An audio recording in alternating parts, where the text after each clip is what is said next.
J'adore les insultes. Non, sérieusement, comment arrêter de se faire insulter? Est-ce que ça vous arrive de vous faire insulter? Est-ce que ça vous plaît? Alors ok, j'exagère. J'exagère un tout petit peu parce qu'on n'est pas tous sur le web, on n'a pas tous une chaîne YouTube, on n'envoie pas forcément tous des posts poil à gratter, comme je dis, sur Facebook.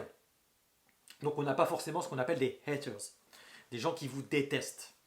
Mais en réalité, tu es concerné, vous êtes concerné. Je veux dire, en tout cas, si on a une entreprise aujourd'hui ou pas, en fait, on est tous concernés ou on le sera. Je m'explique. On a tous une réputation à défendre. Vous vous rappelez ou tu te rappelles quand on était gamin, enfant, c'était pas rare qu'on dise bah moi quand je serai grand je serai astronaute, bah moi je serai champion de boxe. Et puis bah moi mon papa il est super fort. Ouais mais moi ma maman bah, c'est la meilleure du monde. Enfin, voilà. Et puis après, en vieillissant, on a eu un peu peut-être d'autres commentaires. Toi, je sais pas, mais moi, ça m'est arrivé. Et moi, je suis super fort, je cours très très vite. Et puis, bah, moi, je suis le premier de la classe en dessin. Ou moi, je suis la meilleure en patinage artistique. Bon, je blague, mais qu'est-ce qui s'est passé en fait en réalité après tout ça? On a arrêté de se vanter. Parce que on nous disait, c'est mal. Faut pas se vanter, tu comprends? C'est prétentieux. Hein. Et je sais pas si tu vois où je veux en venir. Euh, mais ça explique certainement bah, c'est que ton éducation te joue des tours aujourd'hui. C'est-à-dire qu'aujourd'hui, beaucoup de gens ont du mal à faire la promotion de leur talent. Et c'est peut-être pour ça aussi qu'il y en a beaucoup qui n'ont pas de témoignages, qui ont du mal à demander des témoignages, pour mettre en avant ce qu'ils font de bien dans leur boîte, quoi.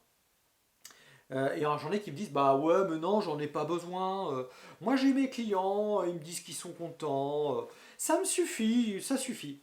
Oui, ok. Mais il y a des clients, bien sûr, parmi tous ces gens-là, il y a des gens qui m'aiment, il y a des gens qui consomment mes produits, qui consomment mes services, mais il y en a toujours qui font des remarques, des suggestions, des réclamations, puis qui les gardent pour eux. Ou alors, bah, pire aussi, il y en a qui posent des commentaires de façon anonyme sur des réseaux sociaux, ce genre de choses. Et puis un jour, tu as aussi des clients, ils te quittent, ils disent rien, pourtant ils avaient l'air contents.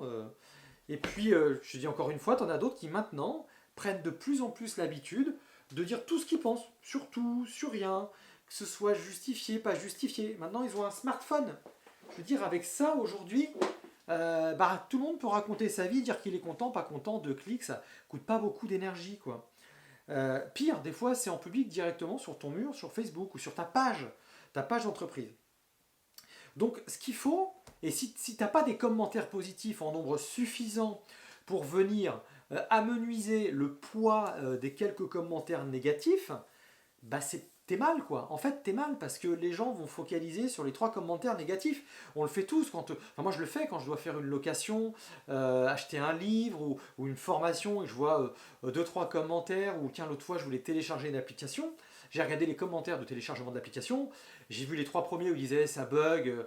Oui, c'était bien au début, mais ça m'a mis le bazar. J'ai dit ok, stop, on passe à autre chose. Et le problème, c'est que c'est comme ça pour beaucoup de choses. En conclusion, je t'invite vraiment à revoir ta stratégie commerciale marketing. Même si tu travailles tout seul, tu es artisan, tu as un tout petit business, tu vends tes prestations comme ça, je t'invite vraiment à développer et à construire ce qu'on appelle la preuve sociale. Si tu connais rien, si rien que d'y porter, ça te donne des boutons, bah, fais-toi aider d'un spécialiste.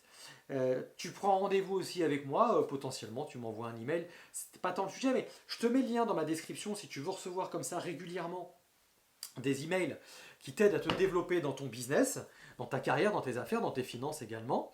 Je t'invite, tu cliques, tu t'inscris à la lettre du leader comme on l'appelait à l'époque, et puis chaque semaine, tu reçois un conseil dans ta boîte aux lettres. C'est 80% de contenu offert. Bref, vas-y, je te dis à très bientôt. En attendant, prends soin de toi. À ciao, ciao.